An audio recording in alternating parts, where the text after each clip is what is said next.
Step right up and listen closely. I'm Celia, and today on Let's Talk Terror, I'm speaking with musician and composer Curse Mackey. And I hope you're ready because he is one of the creatives that helps bring the surreal nature of the Unknowable Darkland to life through the soundtrack. We'll be diving into how he scored something unknowable, how he built dread through sound, and how he created a world just as disturbing to hear as it is to watch. So grab those headphones and let's talk terror.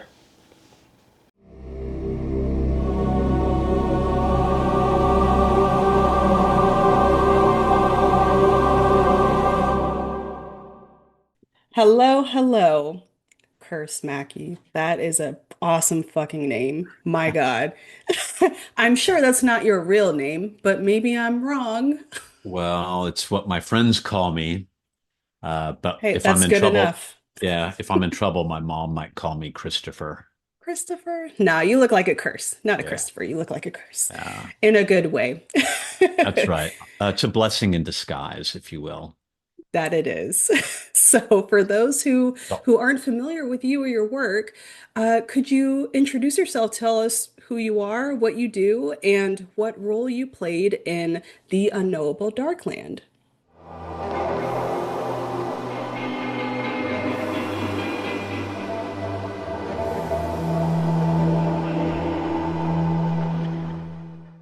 all right, cool. Well, my name is Curse Mackey. I'm from Austin, Texas. Musician, artist, writer, instigator of fun and music and noise. But I'm happy to be here on Let's Talk Terror because I am a lifelong horror film, books, art in general. It's been a part of my life for a long time. Maybe we'll get into that later, but yeah, I'm here to talk about the Unknowable Darkland, of which uh, is a new series on Screenbox and also on Amazon now, which is where a lot of people are catching on to it right now. But I'm the soundtrack composer for the Unknowable Darkland.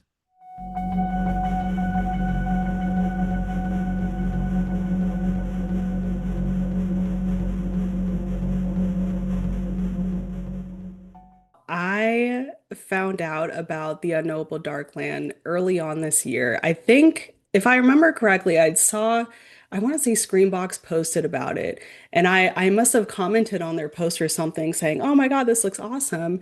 And one of the producers contacted me, sent me a DM and said, "Hey, do you want screeners for this?" And I'm like, "Yes, absolutely, please. I would love to watch this." I watched it, loved it, reviewed it. It's great. It is so great. What can you tell me about, for those who haven't seen it yet? First of all, you need to go watch it. It's awesome.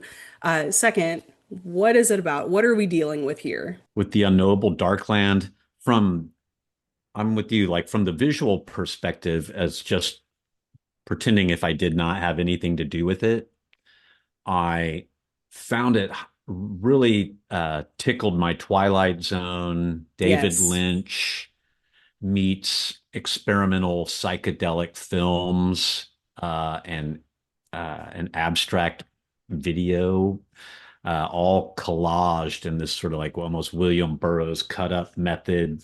And it's like, is it a documentary or is this hybrid kind of approach where you have like three layers almost of just like found footage, things that they shot, the Jackalope, the producers shot on site, as well as these other bizarre visual elements. So all of that really um, influenced me.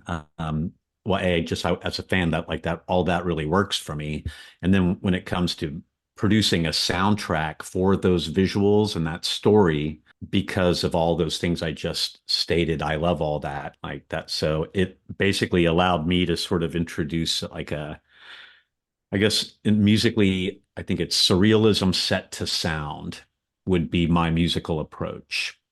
Yes, and Uh, I think that is absolutely what Darkland is. Along with all the things you mentioned, it's definitely, if you mixed analog horror and like Lovecraft and you just threw in a whole bunch of archival footage, It Yeah. it almost it feels real, but also it's not, but also is it? I don't know. It's weird enough to be in that middle area where it's like this could go either direction.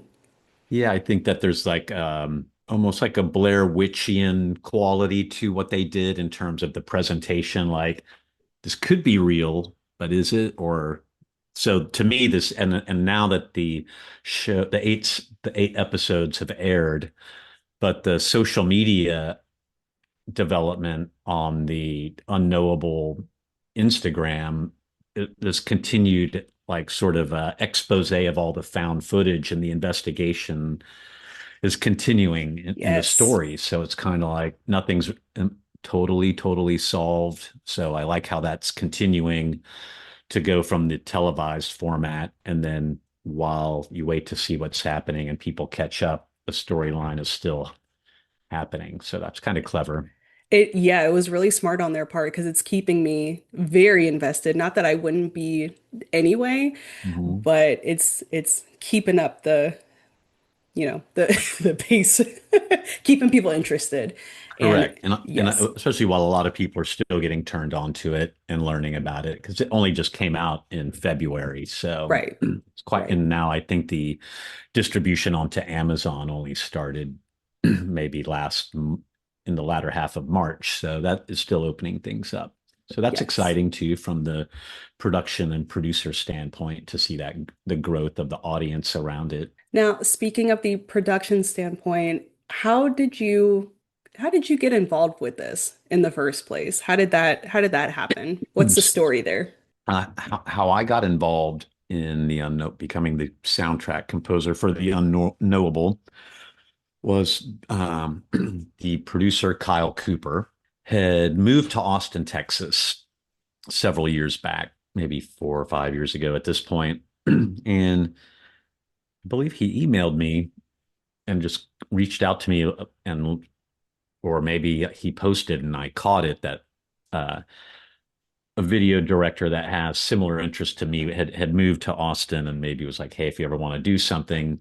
So I reached back out to him at some point because I wanted to do a music video. I'm like, all right, well, let me see what this Kyle Cooper has to say. And we started talking about the concept of what we would do if we worked together. And that's where we hit on all of the things like, Lovecraft, David Lynch, William S. Burroughs style editing, Twilight Zone, all the things that I had just mentioned before. Like we had a very good connection on the look and feel, like film noir, true detective style documentaries, and all of that stuff. Everything that's in the Unknowable, we had a similar conversation on about the things that we liked in film and music. So it was a great thing, and we came up with a budget to do it. And Kyle and Reese Miller, who is the editor of The Unknowable, they came over with a couple of other performers, and we shot the music video for my song "Smoking Tongues" out here in a little place we call Tarantula, Texas. Was my little area, and it was a blast. We shot all day. It was really cool. And they did a great job on the edit. And the video was very well received, I thought, publicly. And so we've just been friends ever since. And they've come to my shows when I've played in LA. And so fast forward to 2025, and I was touring most of the year, but Kyle hit me up at a good time and he just said, hey, haven't chatted with you in a little while, but I have a crazy idea to run by you. So I'm like, okay, he's a very creative person. So I was excited to hear what he had to say. And then he went into this description of the potential for this series coming to life. And if it got greenlit by Cineverse and Screenbox, would I want to be interested in doing the soundtrack for it? And which was a most definite yes. And so then everything worked out that it moved forward, and therefore I became the soundtrack producer. And that so really just was a kind of a cool growth of working together on a music video in 2022 that led to this coming out in 2026. And we worked on it for most of the second half of the year in 2025 in between my touring and also uh, Francis Roberts as another key player on our team who was basically the music editor. And also, he provided some great sound design and additional composition while I was also on tour if Kyle was in need. So we had a really awesome group of people working together to create this massive body of work. I mean, I composed a lot of pieces. It's good. Now, I need you to enlighten me and the audience about how this works. When you're chosen to be a composer on anything, do you first see what you will be composing? Did you see footage first, or were you asked, okay, this is the idea, compose something, and we'll kind of match it in post? Right. It's a bit of a hybrid, but for this one, but mostly I worked from just due to the timeline of when I was working in the studio and had available around my touring, as versus where they were at on site filming and then getting into the editing stage. So in some ways, I was providing them music to work with to edit to. Uh, I started first composing basically after I had talked to Kyle and just got a verbal description from him of what the world looked like. And mainly I was hired because, he already had the confidence that intuitively that whatever I sort of like do what you do and then and then let's Right. see. And of course, so mainly I just gave him over the course of time quite a lot to work with. And then Francis, um, did the excellent job of stitching all those pieces together in various places. So then along as things were progressing, then I would get some dailies, I guess I would call them, to, hey, here's what we shot today. Here's 20 seconds of some edited thing that Reese did just on his phone to help paint the picture a little bit. And then I just kept churning and making as much music as I could for it. And ultimately, I made about 3 hours worth of music, I think, of original material. And then we used 30 pieces plus some songs from my previous albums, my solo records. So that's probably like 100 minutes worth of music. So yeah, it was very extensive, but very Wow. fun. So on the parts that you did see footage first, Yeah. what did you think? What did you think of it? Well, it was fun to see the early stills and see the direction of where it's going to go, and then start seeing those static images. Okay, now here's the footage of that. Now here's another pass where things are all glitched out and cut up, and the like the real, and then the like sort of I guess sort of classified detective like case number text and all of that Yeah. stuff going on things. So that influenced the way that I would also write as well. Like, okay, that stuff looks really grainy and degraded and lo-fi, like transistor radio, ghost sounds. So then I start trying to like, even if I made a beat or some or piano sound, I try to put the music through the same filter that I think the footage went through,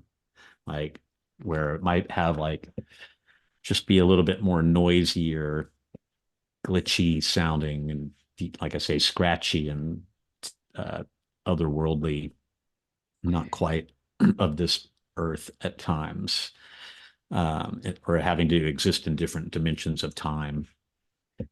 And then somehow that filtering and sound that I work with meshed with their visuals becomes a cohesive piece, ideally. So, but I think we got that. So I just kept putting things together and like, hey, here's some like 6 pieces of like Theodosia, for example, like key character. So that was one of the early ones that was also I read all the scripts. So that was my next big, but even before I did a lot of writing to script reading and I had to visualize kind of as well what would I need to hear for like, okay, this character Theodosia is going through some heavy shit right now and it's Yeah. kind of melancholic and it's kind of sad, but it's also like it's somewhere in the background, it's a bit disturbed.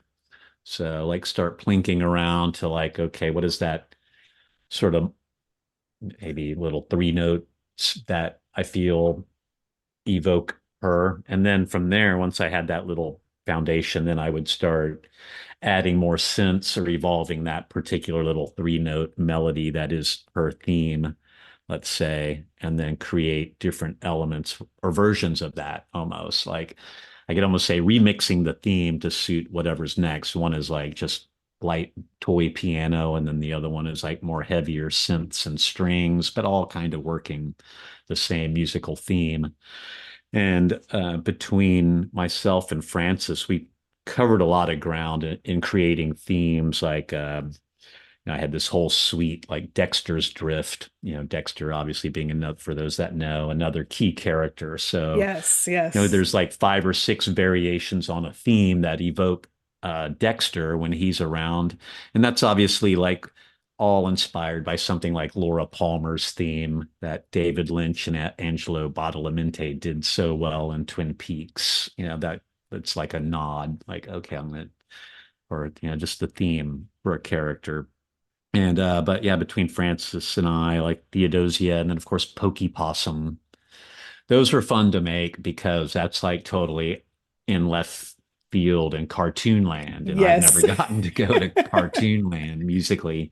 Like, so for me there, I felt like it was getting into like a little bit of like very twisted Danny Elfman inspirations, I or maybe definitely got that. Yes. yeah, and also like I don't know if you know, but Jim Thirlwell, who does is another great soundtrack composer, does a lot of cartoon stuff.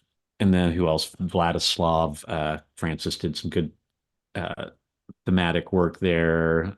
Just the Darkland Park itself has some themes that were used frequently. And so yeah, like to answer your question, a lot of those elements and those characters did get like some thoughtful thematic composition that was created basically in layers also. So Francis could pull apart the stuff that, like, if I made a Theodosia theme number 4, he can also pull things out of that if he just needs a little bumper or cue.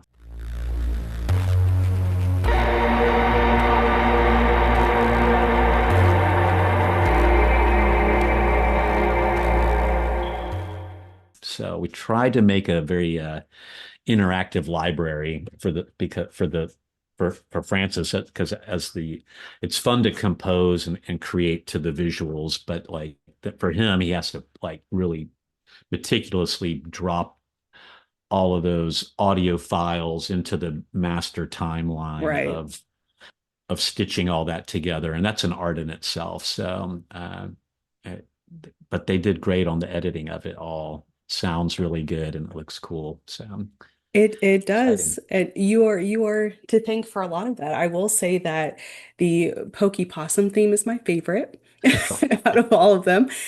For the reasons that you already said. It's cartoonish and there's something that is very sinister about a music that is pretending to be good.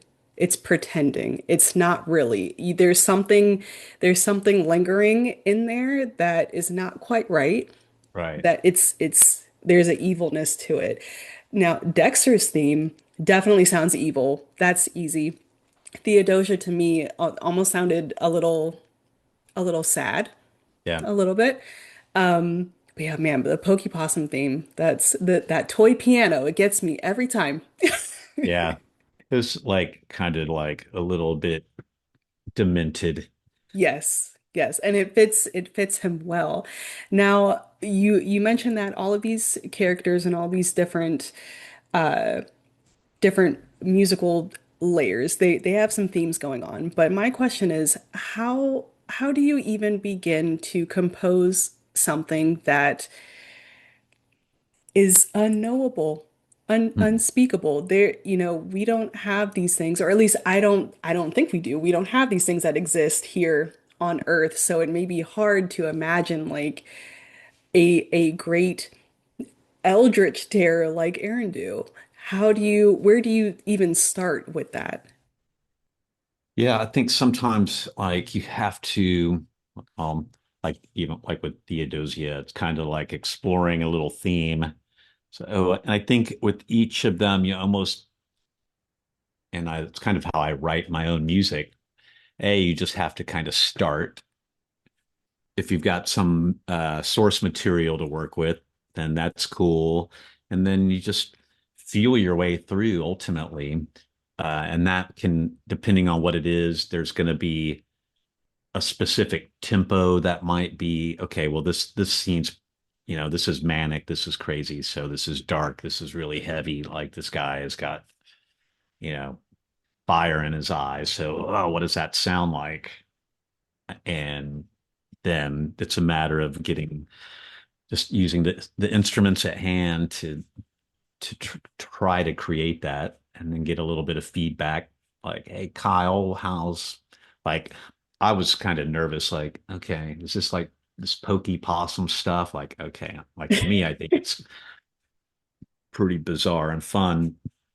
And but he loved it and he loved it all. So it was great. And then once you get that sort of like initial blessing of yes, you're on a great path, then it really helped. Everything else just kept. I just kept working because all the ideas kept coming. And so for me, it was perfect timing creatively because I had just finished my third solo album, which was like a 6 year trilogy, like of three albums and a lot of touring around those records. And so I was kind of at a point of I don't know what I'm going to work on next, but I obviously have to do something. And that's when Kyle just happened to check in with, hey, I got this weird idea. So he caught me at a good time. So it was very energetic. And like I said, I think everything is just like this audio surrealism approach because I think that's how their approach to the visuals is. And that just happens to be something I have a natural knack for, I suppose, too, from the music that I like and the music that I already make. Now, the instruments at hand that you mentioned, what are some of those instruments? You mentioned a synth earlier, and I'm assuming just a computer of some sort to add noise. So what else do you find Yeah, yourself going let's see. toward? I don't know if I have anything quite at hand, but yeah, I have like a wider range of analog synths, and also I work in a program called Ableton, which for those out there, it's very popular digital audio workstation, and anything within the software from the soft synths, various drum machines and such, as well as all of my gear. And then even like with this one, I had a chance to get a little more experimental, so I could just run static through delays and start chopping up and manipulating the sound. Like I said, I'm really into like the sort of William Burroughs cut up approach of making art and making music. So when you kind of get into this sound collage area, uh, I just like working with rhythmic noise. I had this friend of mine made a pedal. Not a lot of people have seen this yet. Anyway, my friend has a company called Southbound Effects, and he made this Oh, pedal look at that. called this is the blasphemy pedal. I love the name. Yeah, and the controls are wrath, rage, sin, purge, right, as in a right, like your Yeah. last right, alter for altering sound, uh, an anarchy pedal, and a curse pedal or button. Curse. Yeah. Is that? Oh, no, I'm sorry. This is awaken and then curse. Yeah. So this thing, uh, all the Dust Bowl apparitions and the Twilight suite of tracks in the soundtrack. A lot of times I was either just running my synths through this, or at some point it just basically just started taking over on its own, and I was running nothing through it, and there was just Ooh. this signal process that was going. And so I was just turning knobs and evolving it and or doing little rhythmic on off patterns of this, and then just letting this thing drift in strange ways. And then that might go on for like 10 minutes. And then what I'll do is go back and review that 10 minutes and find those really nice 2 minutes worth of disturbing charm that create a nice little piece, and then do that again and then see what we come up with. And but all kind of working around a similar set of notes if I'm feeding anything into it, but very simple at times, like trying to keep it minimal. I really like very somber, minimal piano, classical piano. Um, and so it's kind of like it's almost like an industrialized version of that. Uh, Maybe John Cage approach to making music, a little bit of randomness involved. So yeah, that's kind of one of the secret weapons. And then sometimes um, I'll just uh, wear a mask instead, and then I'll play, and something totally different comes out. I love that.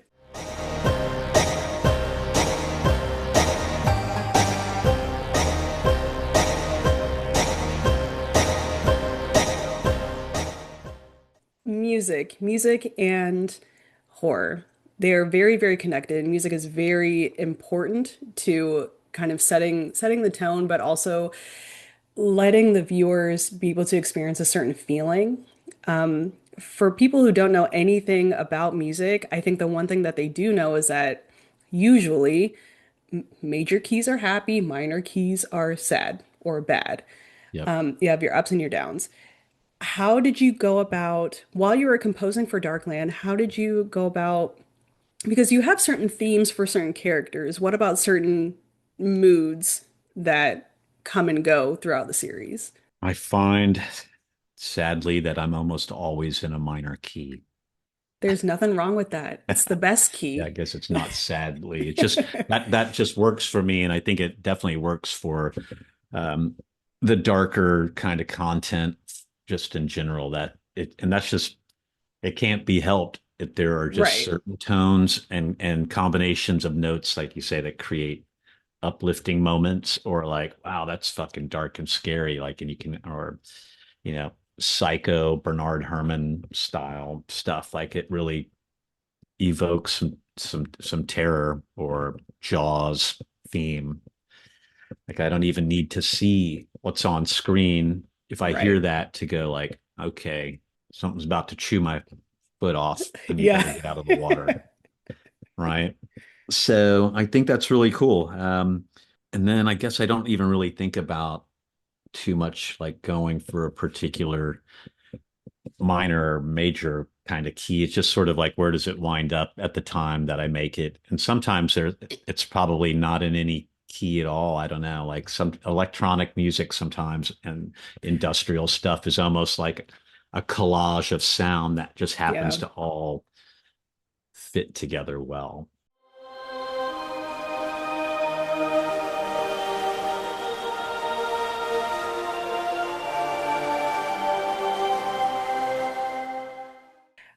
Were there any scenes that you especially liked how they turned out? Music with and music aside. Yeah.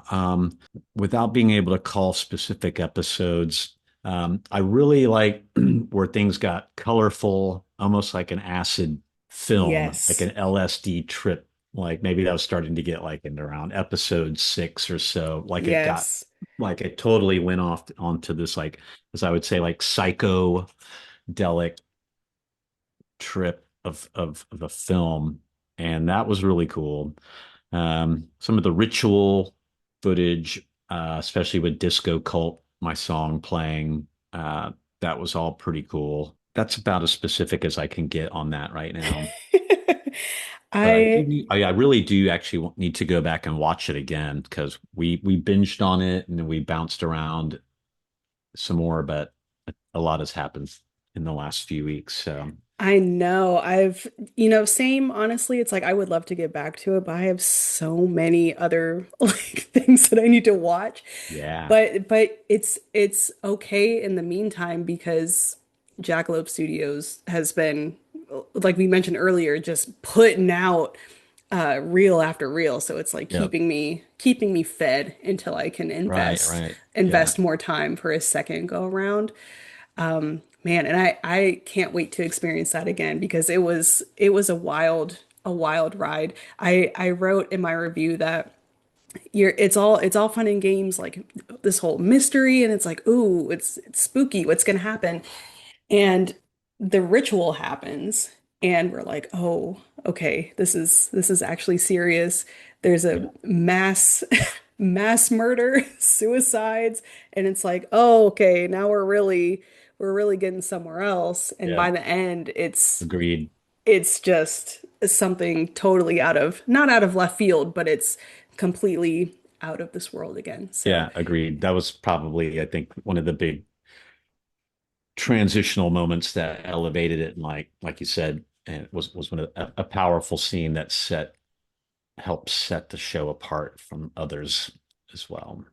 right. And to do every episode in 20 minutes, I could have sat there for an hour each and just been glued to the TV still. I'm surprised that they were only 20 minutes long. I need Yeah, I like that more. as well. Kept things moving quick, but still Yes. suspenseful and well paced. So felt like Yes. I got, from the viewer perspective, I feel like I got good use of my time. Oh yes, yes, definitely. I wanted more for sure by the end of each episode, but I didn't feel like worn down at all. Right.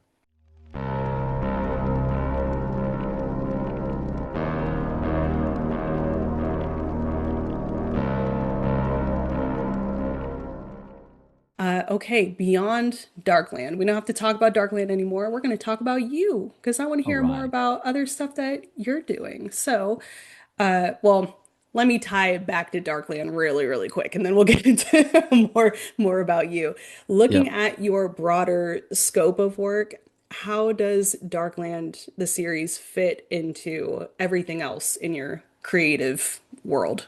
Yeah, it fits in really well right now for this part of the year. And like I was saying earlier, how it just came at a really good time because I had already completed this sort of major cycle of 3 albums and touring around that last year.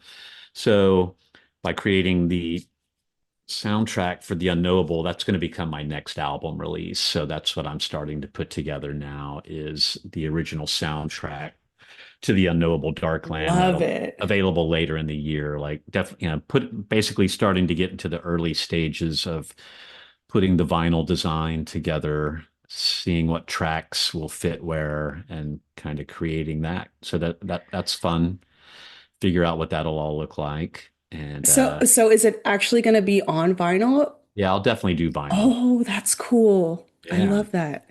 I'll let you know when that happens. But I would Please assume that'll be like do. late summer or fall.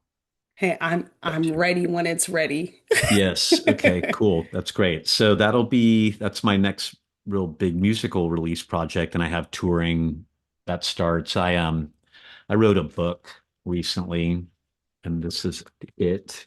It's called The Sound Philosophy, an artist's survival guide. And basically it's like 250 pages of um, it's almost a book that I wrote for myself, but also for all of the other mini artists that are their own version of me that all want a creative life and want to make art and music and see the world through their art and be able to do it while the world is like on fire and we have our own challenges in life and figure out kind of developing a mindset of how no matter what is fucked up in the world, that if you can return to your art and then also potentially make a living through that art, then that's a very good way to invest your time and energy. And that's sort of the what the book is about. And it comes out April 21st, so very soon. And around that, I'm starting to do some, I guess what I would just say public appearances. I'm doing a book reading and Q&A thing at a really cool place in Chicago called the Museum of Post-Punk and Industrial Music. Mm. That is run by a friend of mine named Martin Adkins. And Martin is a very well-known drummer and producer. He played in Ministry, Killing Joke, Nine Inch Nails for a period in the studio, ran a record label in Chicago, and is also the band leader in a band I'm in called Pigface. And so I'm doing a thing at the museum there as well as playing some live shows. So the book is what's kind of taking me out on tour next. So that's kind of Okay. exciting. And and then the summer has many other fun things and studio projects galore going on. So and hopefully some more unknowable soundtrack work. Um, Yes. if anybody does like it, leaving a little review at IMDb is very helpful to the future of the unknowable Darkland. I If was gonna anybody wants to go say, leave a review. yes, everyone go review it. Anywhere you see it, go review it because I personally want more of the Unknowable, whether it has to do with a continuation of Darkland or not. I just want more of that series. Yeah. More. If they, I, I mean, you already alluded to it, but if they asked you to come back for like a season two, even if it wasn't Darkland, would you say yes? Oh yeah. I love working with Kyle and the whole Jackalope crew is awesome. You know, it's working with friends basically. So that's Um, there's a lot of value in that alone. It's not always just about making money. Right. The goal is obviously, again, like I said in my book, we want to make money through our art if we can, and if we stick to it and do good work, then hopefully that'll happen. And I think it was a big team effort for the first season to show basically the world and at large what can be done, and then hopefully that does well enough to get it in a position to have additional seasons. And yeah, I would love to. That would be. I had a great time with it. It was a very gratifying experience. Where can we find you? I'm going to leave all your links and things to where to find you in the description, Okay. but if you want to say anything, any lasting anything for this episode. Sure. Well, if you want to keep in touch with me or learn more, please go to cursemackey.com. And the best thing you can do is get on my email list because all of these projects and fun things that we've talked about today, um, there's a lot more of that, and that'll keep you in tune with like special offers and cool art and merch that I make. Like I always, like I said, I showed you this mask, but I make all of these things and other fun trinkets and crucifixes and so that's all. It's a fun story. So if you're on my email list, there's always cool things going on, and yeah, you can grab a copy of my book there if that strikes your fancy. And otherwise, keep an eye out for me on tour and come say hi. And definitely check out the Unknowable Darkland because that's what brought us here, and it's a worthy thing.